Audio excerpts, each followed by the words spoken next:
एक जंगल में टुनटुनी चिड़िया रहती थी। उसकी शादी होने वाली थी। सभी पंछी उसकी शादी को लेकर के बहुत खुश थे, पर टुनटुनी चिड़िया यह शादी से बिल्कुल खुश नहीं थी। वह अपने जीवन में कुछ बड़ा करना चाहती थी। उसकी माँ बहुत गरीब थी और दूसरे के घरों में काम करती थी।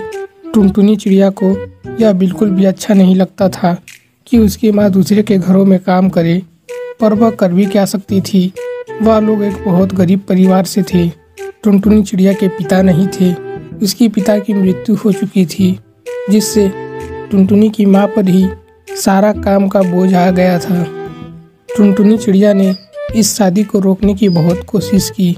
वह कई बार अपनी माँ से भी बात की, पर उसकी माँ नहीं मानती थी। माँ, मैंने आपको कितनी बार बोला है, मुझे शादी नहीं करनी है। अभी मुझे कुछ करके दिखाना है। आपने बहुत मुश्किलों से मुझे पाला पोसा है। मैं ऐसे ही नहीं रह सकती हूँ। आप मेरी बात मानिए माँ। आप मुझे बस 1 साल का टाइम दे दीजिए। उसके बाद आप जो बोलेंगी वो कर लूँगी मैं। देखो टुनटुनी चिड़िया, ऐसा नहीं बोलते कि मुझे शादी नहीं करनी है। सभी लड़कियों को एक न एक दिन शादी करके अपने घर जाना है। तू भी उनमें से एक है। क्यों जिद पकड़ी हुई है कि अभी मुझे शादी नहीं करनी है? ऐसा नहीं बोलते माँ। मुझे पता है आपने बहुत मुश्किलों से मुझे पाला पोसा पढ़ाया लिखाया है। अब मैं भी कुछ करके दिखाना चाहती हूँ, तो मुझे कुछ करके दिखाने की उम्र में आप मेरी शादी कर रही हैं। ऐसे में तो मैं अपने घर में फंस जाऊंगी, फिर कुछ नहीं कर पाऊंगी। देख बेटी, तुझे तो पता है ना, मेरी तबीयत ठीक नहीं रहती है। आज हूँ कल नहीं हूँ, कोई ठीक नहीं है इसका। बस मेरी यही आखिरी इच्छा है कि तेरी शादी एक बार देख लूँ। तुझे शादी करनी ही होगी। मैं कुछ नहीं जानती, मैं कुछ नहीं सुनूंगी। जा करके बर्तन धो दे। रात हो जाती है। टुनटुनी चिड़िया सोचती है, आखिर ऐसा क्या किया जाए कि मुझे 1 साल का टाइम मिल जाए। 1 साल में तो मैं जरूर कोई ना कोई नौकरी कर लूंगी और अपनी माँ की कुछ मदद कर दूंगी। क्या करूँ मैं? मुझे तो कुछ समझ में ही नहीं आ रहा। कल अपनी सहेली से बात करके देखती हूँ वह क्या बोलती है इस बारे में। अगले दिन सुबह होती है। टुनटुनी चिड़िया अपनी सहेली से मदद मांगने के लिए उसे सारी बातें बता देती है, जिसे सुन करके वह बोलती है, तुमने ठीक कहा टुनटुनी, यह प्रॉब्लम बहुत बड़ी है, पर मेरे पास एक तरकीब है। तुम्हारी माँ मान नहीं रही है शादी के लिए, तो तुम अपने होने वाले दूल्हे से जाकर के बात करो। उससे बोलो कि 1 साल बाद तू शादी करना चाहती है। फिर देखते हैं वह क्या बोलती है। उसे अपनी परेशानी बताओ, वह जरूर कोई न कोई हल निकालेगा। तू ठीक कहती है बुलबुली, इसीलिए तो मैंने तुझे अपनी परेशानी बताई। तुम्हारा बहुत बहुत धन्यवाद। मैं जाती हूँ और उनसे बात करती हूँ। देखिए, मैं आपसे एक बहुत जरूरी बात करने के लिए यहाँ पे आई हूँ। मैं चाहती हूँ कि हमारी शादी इस साल ना हो के अगले साल हो। मेरी माँ बहुत परेशानी से मुझे पाली पोसी है। मैं उसके लिए कुछ करके दिखाना चाहती हूँ, जिसके लिए मुझे कम से कम 1 साल का वक्त चाहिए। आप थोड़ी मेरी मदद कर दीजिए। आप अपने घर पे बात कीजिए कि मैं अगले साल शादी करूँगा, जिससे मेरी थोड़ी परेशानी कम हो जाएगी। तुम ठीक बोल रही हो टुनटुनी चिड़िया। हमारे घर की भी अभी आर्थिक स्थिति बहुत अच्छी नहीं है, पर मेरी माँ जबरदस्ती कर रही है कि शादी कर लो शादी कर लो। चलो हम दोनों एक डील करते हैं, हम लोग शादी कर लेते हैं और तुम 1 साल तक अपने घर पे रहना और मैं 1 साल तक बाहर चला जाऊंगा विदेश कमाने के लिए, जिससे मेरी भी आर्थिक स्थिति ठीक हो जाएगी और तुम भी जो करना चाहती हो वो कर लोगी। फिर जब अगले साल हम लोग आएंगे तो तुम्हें विदा करके अपने घर पे लाऊंगा, फिर सब ठीक हो जाएगा। टुनटुनी चिड़िया को यह आइडिया बहुत अच्छा लगता है। वह शादी कर लेती है और 1 साल तक अपने घर पे ही रहती है। उसका पति वह विदेश चला जाता है कमाने के लिए। इस तरह टुनटुनी चिड़िया को 1 साल का वक्त मिल जाता है और वह एक बहुत अच्छी अफसर बन जाती है। सुंदरबन के जंगल में बहुत से पंछी रहते थे। सभी पंछी आपस में बहुत मिलजुल कर रहते थे और एक दूसरों की हमेशा मदद किया करते थे। जब कभी किसी पंछी को भोजन नहीं मिलता था तो दूसरे पंछी अपना भोजन से कुछ हिस्सा उस पंछी को दे दिया करते थे ताकि वह पंछी भूखा न सोए। इन सभी पंछियों की एकता को देखकर कलवा कौवा बहुत जलता था।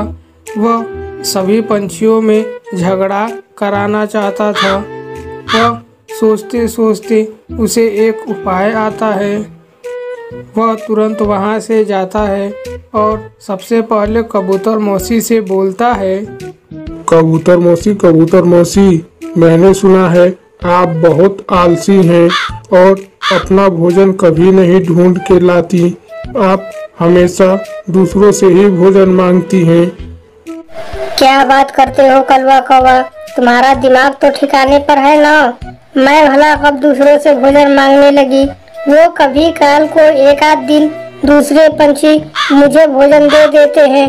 मैं किसी से मांगने नहीं जाती। मुझे माफ करना कबूतर मौसी, पर यह सारी बातें मैं थोड़ी बोल रहा हूँ। यह बातें तो बुलबुल चिड़िया ने मुझे बोली थी। बस मैं आपके आके बता रहा हूँ, इसमें मेरी कोई गलती नहीं है। अब मैं चलता हूँ। क्या बुलबुल चिड़िया मेरे बारे में इतना बुरा सोच रखती है कि मैं दूसरों से भोजन मांग मांग के खाती हूँ? यह बहुत बुरी बात है। मैं आगे से बुलबुल चिड़िया से अब कभी बात नहीं करूँगी। कलवा कौवा तुरंत बुलबुल चिड़िया के पास जाता है और बुलबुल चिड़िया से बोलता है। बुलबुल चिड़िया, तुम्हारे यहाँ से तो बिल्कुल भी बदबू नहीं आ रही है। तो मुझे तो लगता है उसने झूठ ही बोला था। क्या मतलब बदबू नहीं आ रही है? झूठ बोला था? तुम बोलना क्या चाहते हो कलवा कौवा? अरे कुछ नहीं बुलबुल चिड़िया, कलवा कौवी ने मुझसे बोला था कि बुलबुल चिड़िया के पास से बहुत गंदी बदबू आती है। मैं तो बहुत बर्दाश्त करके बुलबुल चिड़िया से बात करती हूँ और रहती हूँ। तुम भी कभी जाके देखना।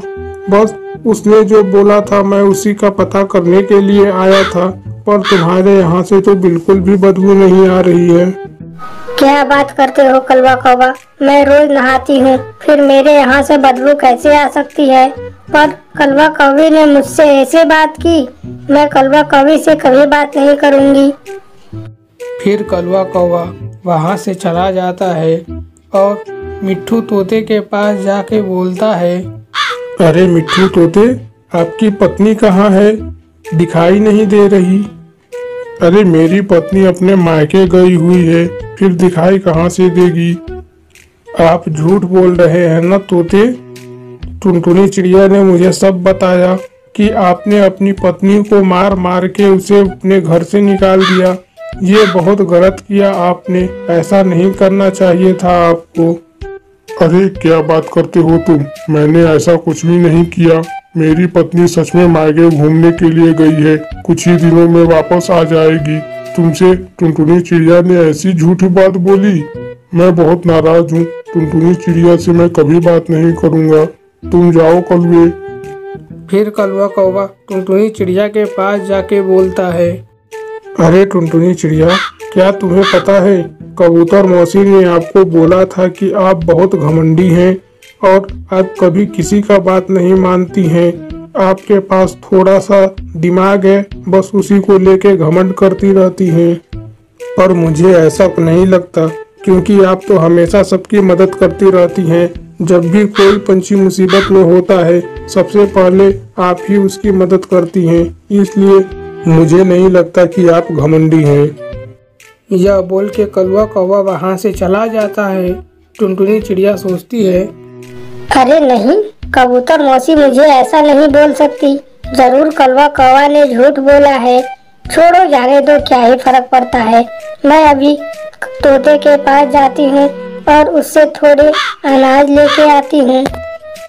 जब वह तोते के पास जाती है तो तोता उससे गुस्सा रहता है और गुस्से के मारे उससे चेहरा फेर लेता है।